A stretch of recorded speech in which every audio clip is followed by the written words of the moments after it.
नाकाबिल तरदीद शवाहिद के बाद इंसानी हुकूक की खिलाफ वर्जी के नाम पर छुपना बेसूद है। Army chief general Saud Asim Munir की जेर सदारत होने वाली फॉर्मेशन कमांडर्स कॉन्फ्रेंस के दौरान अज़्म का इजहार किया गया कि मुल्क में अफरा-तफरी फैलाने वालों के खिलाफ घेरा तंग किया जाएगा।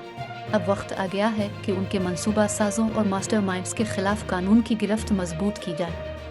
पाक फौज के शोबा ताल्लुकात आम्मा ISPR की जानिब से जारी करदा बयान के मुताबिक सिपा सालार जनरल आसिम मुनीर की जेर सदारत जनरल हेड क्वार्टर्स GHQ में फॉर्मेशन कमांडर्स कॉन्फ्रेंस हुई।